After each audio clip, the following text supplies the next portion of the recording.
Hey, good morning, everybody. Welcome to Second Cup of Coffee. Pastor Tom with you. We're on week 2 of our series this month called Nicodemus, one of my favorite characters in the Bible. We'll be at the end of the book of John. Last week we were in John 3. We'll be at the end of the book of John. I really encourage you to go back and listen to last week's, but I don't have time to rehearse it right now. Jesus has died, and a guy named Joseph of Arimathea goes and he asks Pilate for the body.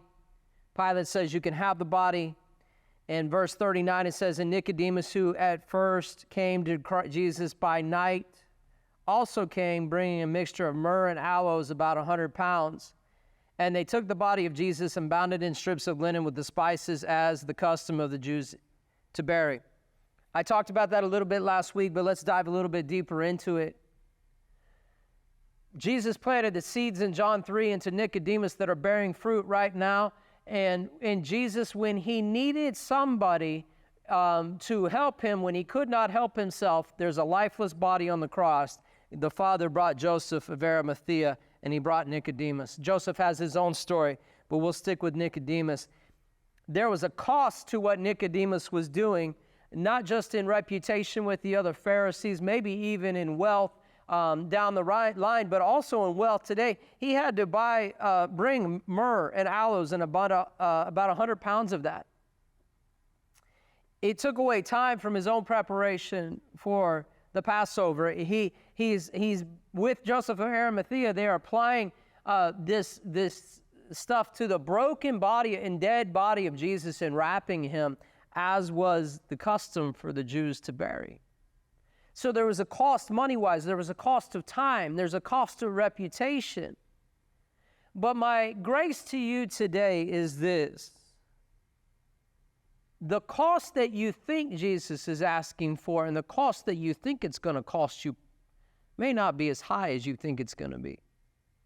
Because sometimes in my fear, I factor in a lot of things that look way more than I could pay, as opposed to factoring in the faith and the grace that comes with walking with Jesus Christ and walking in the will of the Father. They're obviously not walking with Jesus Christ because he's dead, but they're walking in the will of the Father, because you can't come out of a tomb that you haven't been placed in. Joseph of Arimathea gave the tomb. Nicodemus gave the burial stuff and the spices and the aloe and the myrrh. That seems like a lot, probably. But I want you to see the grace and the hand of God in the midst of their obedience. To grace is a power to do something I couldn't do on my own. But we use it a lot of times in Christianity, say there's a grace over my life, which means there was an ease. God arranged things in my life to make it simpler. Let's look at it quickly. Now in the place where he was crucified, that being Jesus, there was a garden. And in the garden, a new tomb in which no one had been laid. That was Joseph of Arimathea's tomb, and he was donating it to Christ. So there they laid Jesus, because of the Jews' preparation day, for the tomb was nearby. There's the grace. Do not look at your obedience through fear. Look at it through faith and trust. Through faith that there is a grace in God to do things that you couldn't do on your own. Even to position the place of the death of his son to be right next to a grave, to a man that didn't even have to donate it, but he did, and it all was in the same neighborhood. You can't look at that any other way and say God did, but except to say God did that.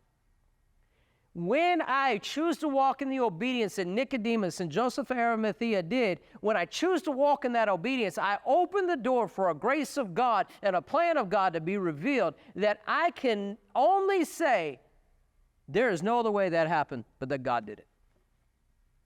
Sometimes we fall short of that, or we miss that because we get scared that the obedience, the cost of the obedience is too much. There is a cost.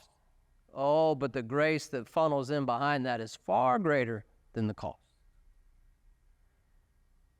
I hope you can grab a hold of that by faith today and choose to walk in the obedience God's calling you to, because there's a grace for you that you're not going to find any other way.